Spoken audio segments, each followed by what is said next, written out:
Okay, in this video I'm gathering together some new great travel gear as I start to plan for a few overseas trips in 2024. And my focus is on quality gear that won't let me down, and the emphasis as usual is on minimizing weight and bulk for one bag carry, which is how I always travel on solo trips. Okay, first up I have some new pouches from one of my favorite travel brands, Bellroy. This is the Lite pouch duo, a large pouch and a small pouch which come as a pair, and they cost me £35, which is very much at the affordable end of the market for Bellroy. And they are very lightweight, which is what I really like about these. In fact, the large pouch here weighs just 46 grams or 1.6 ounces, which, to give it some context, is about the weight of a couple of AA batteries. And the small pouch here, which Bellroy refers to rather limitingly as the pencil case, weighs just 25 grams or less than an ounce, or about the weight of one AA battery. Now, they're made from a ripstop polyester which comes from recycled plastic bottles, and both of them have a water resistant YKK zipper to keep any liquid leaks from getting out or from getting in, and we also have an easy grab zip pull and a hanging loop. When empty, they fold flat, so great when space is at a premium. However, they do both have width to the base, which creates more space inside and also means they can stand upright when full. As for the dimensions, I'll put those on the screen now. The quality, as you would expect from Bellroy, looks great. And looking inside, there is no lining and no padding, keeping everything simple and lightweight. But be aware there's no impact protection for the contents either. And as you can see, the larger one has a couple of partitions to one side and the smaller one doesn't. Now, I for one am keen to minimize bulk and weight when traveling, and usually try to avoid too much organization, which takes up space and can add unnecessary friction in use. And so with that in mind, I really like these minimal offerings from Bellroy.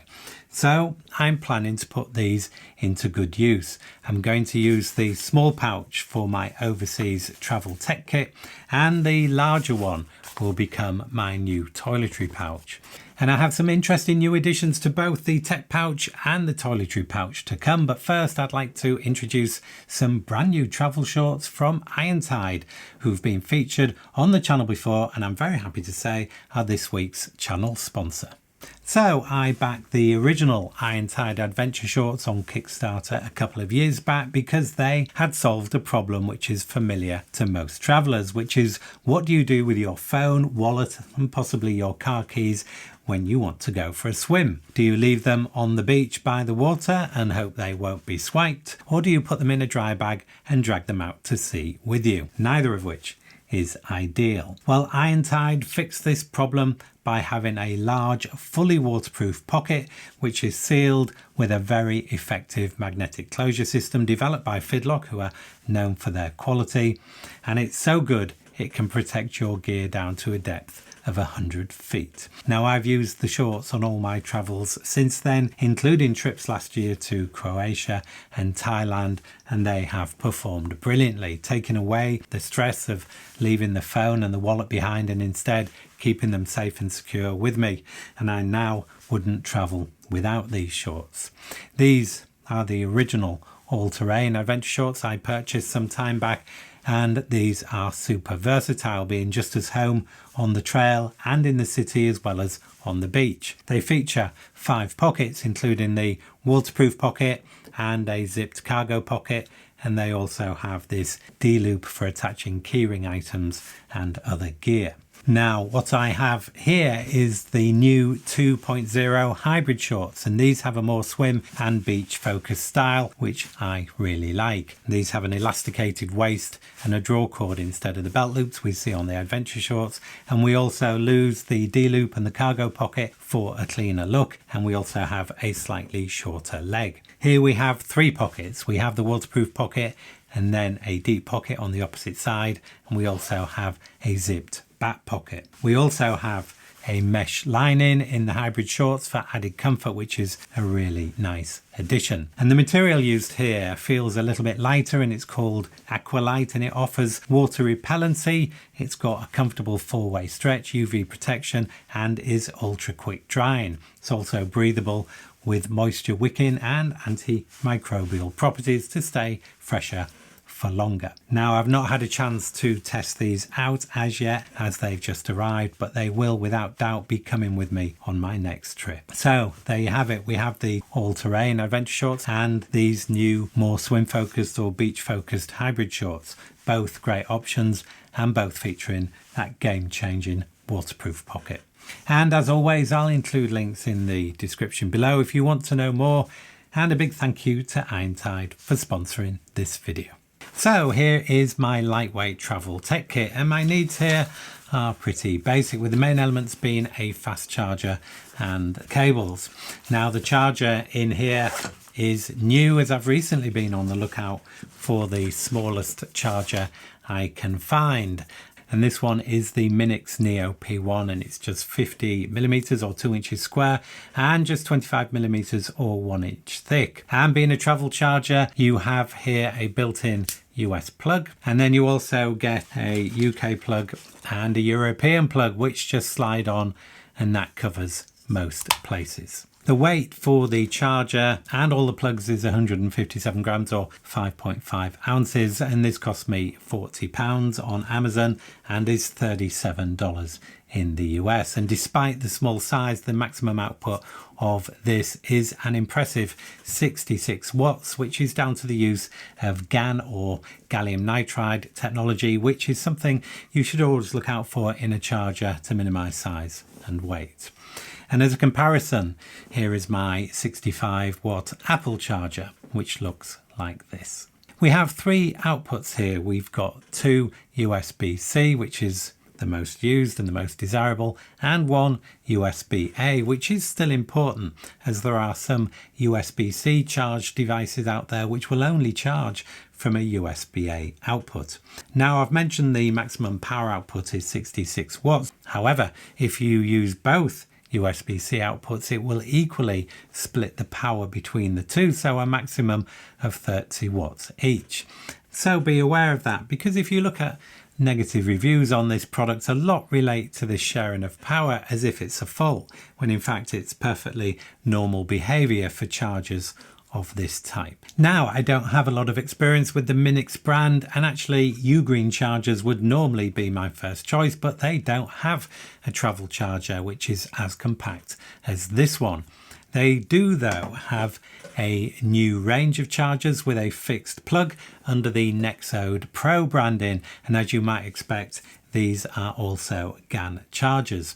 The one I have here is for the UK because, well, that's where I live, and this one has a 65 watt maximum output and has 3 outputs like before, so 2 USB-C and 1 USB-A.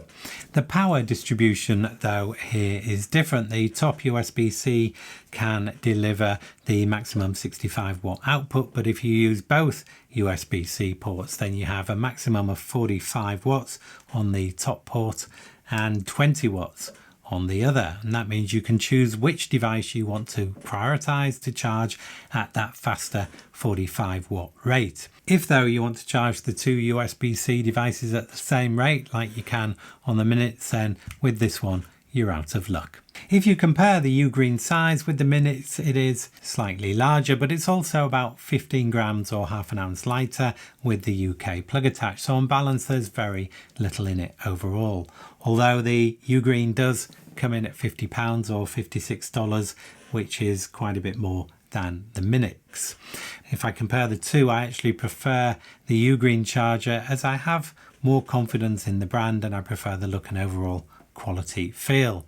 And I will be using this one in my UK tech kit, but for overseas travel I want to avoid having to lug around and use a separate bulky travel adapter, which is why, for now at least, I'll be using the Minix. When it comes to cables, I always carry a couple of USB-C to C, and I particularly like the Apple fabric ones you seem to get with most of their gear now. And this covers most of my charging needs, connecting the charger or power bank to a laptop or iPad, and now my iPhone. And it will also cover the charging for the power bank itself, as well as earphones and any flashlights I might happen to have with me. I'll also carry a USB A to C cable, and that's in case I need to charge something via a USB socket on, say, a train or plane or public space, or in a hotel room, when USB A is still going to be the most likely option.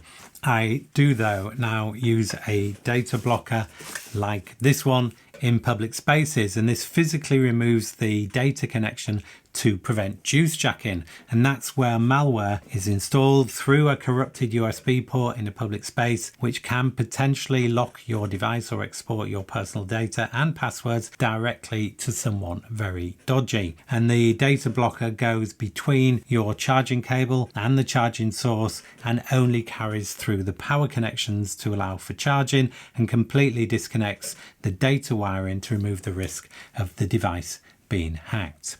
Now, you can also get these for USB-C ports, but I don't carry one, partly because you don't often find USB-C in public spaces right now, and partly because USB-C often requires a data connection to manage the faster charging protocol that USB-C offers, and therefore removing the data connection can cause charging issues. When it comes to cable innovation, have a look at these USB cables from MagTame, because if you're an OCD tidy freak like me, then you're going to love these.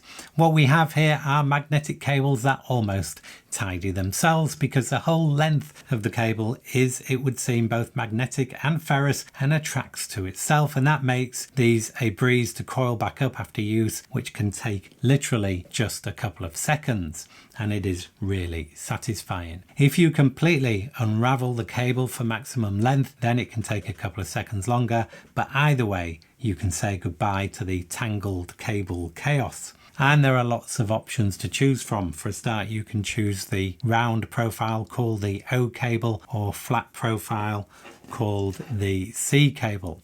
And the flat profile here takes up less space, as you can see, but it does require a bit more effort to coil after use. The round cable has a bit more bulk when coiled, but is much quicker to coil. Now, all the C2C cables here are capable of delivering 60 watts, which is all I need, but you can go heavier duty with a thicker cable here, which can deliver up to 240 watts. These all look good, and the quality seems very good too, and they use chips which are Apple certified, and to me that points to quality and safe use. They come in 3 color options: black, silver and blue, and 3 different lengths: 1, 1.5 and 2 meters, and the prices start at around £20 or $20. The only real drawback I see here with these is the weight, and to some extent the bulk. My 60 watt Apple iPhone cable here weighs just 19 grams or 0.6 of an ounce, whereas the MagTame equivalent weighs 47 grams or 1.6 ounces. And as you can see, the MagTame will also take up a bit more space. Now, when I travel overseas, I know that every little bit of extra weight can add up, and that can be a problem for carry-on and also for comfort. So I won't be putting these in my overseas travel tech kit, but they will definitely find a place in my UK tech kit. Many of us now take our own entertainment with us on a flight, but sometimes, particularly with long-haul travel, the in-flight system can offer a great selection of up-to-date movies and entertainment. Now, I generally don't travel with wired headphones, preferring the much more compact and lighter weight option of Bluetooth noise-cancelling earphones. But the problem is that they won't connect to the in-flight system, and that means I'm left using the super cheap plastic and not very fantastic, and definitely not noise cancelling, supplied headphones. But there is a solution. This is the Airfly Pro from 12 South, and it plugs into the 3.5mm jack where the headphones normally plug in and transmits the audio via Bluetooth to your earphones. Now the Pro model I have here is the latest version. It cost me £60. I can see it's $55 in the US, and this allows for 2 simultaneous Bluetooth connections, so 2 people can listen at the same time. And we also have a receive function, which means the device also works in reverse, so you can transmit audio via Bluetooth, say from your phone, to the Airfly, which can then be plugged into an auxiliary port, say some speakers or perhaps a car stereo on that knackered old rental car, and you can then play your music through that device. The battery life on here is an impressive 25 hours, and it recharges via USB-C and can be charged and used at the same time. And the weight, which I'm always looking at, is not really an issue here, as this comes in at just 17 grams or just over half an ounce. We all take a toothbrush with us on our travels, and my current go-to when traveling light is this one. And this is the Philips 1 battery toothbrush, and it's powered by a single AAA battery which lasts a staggering 3 months of regular use, and that means no charging or charger required.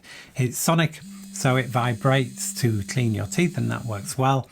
And it comes with this travel case, and that protects the brush when it's in your bag, stops it switching on when it's in your bag, and also helps to avoid getting that toothbrush dribble all over your stuff. It's compact and it's also lightweight at just 67 grams or 2.4 ounces, and that includes the case. And if all that wasn't enough, the price is a sensible £20 or $25, and you can get replaceable heads which come in at around £5 or $5 each. I have though recently purchased a new toothbrush called Suri, and this has a lot of interesting features which are worth looking at. The body, for example, is made from aluminium and has a premium feel, and all the internals are designed to be repaired if anything goes wrong. The head is replaceable and made from plant-based materials, including the bristles, and Suri provide a free post envelope to return the old ones so they can be broken down and recycled back into new ones. And this is in contrast to the estimated 4 billion plastic toothbrushes that litter our planet every year. The toothbrush itself is sonic, and it has 2 speeds. Press once for clean and then again for more power, which is referred to as polish. And the brush is rechargeable and lasts for around a month on a charge, and this is in stark contrast to my Oral-B toothbrush, the one I've been using for years up until now, which needs to be on charge every day. And even though I rinse the brush after each use, the charging base always seems to look like this. With Suri, you get this USB charging base, and there's magnets in here that hold the toothbrush in place. But you only need to charge it once a month for just a few hours, so I tend to keep that in the cupboard. And with this in mind, you also get a mirror mount, which is also magnetic, and it's a really neat way of storing the brush close to hand in the bathroom. Then there is this rather interesting travel case. This not only protects the brush and stops the dribble, but also charges the toothbrush when it's connected to USB power. And that's not all. It also cleans your toothbrush by irradiating the head with a timed blast of UVC light, which kills 99% of bacteria, of which I'm sure there is plenty to go at. This is a quality product, and the price is always going to reflect that, and it does. So expect to pay around £75 or $92 for the toothbrush, and if you want the cleaning case as well, you'll be looking at more like £95 or $116. There is a lot to like here though, alongside those great environmental credentials, and this has now become my daily use toothbrush. And as for travel, I will be taking this with me on UK trips, but when it comes to one bag hand luggage only overseas travel, the weight, which is 185 grams or 6.5 ounces for the brush and case, rules it out compared with the 67 grams or 2.4 ounces of the Philips. And it has to be said, the Philips is a lot less bulky too. And there will be more new travel gear to come on the channel and a chance to see how everything works out on my next trip. In the meantime, if you want to see what I packed for my last trip, then check out this video right here. And that's it for this one. Thank you for watching, and I hope you can join me in the next one.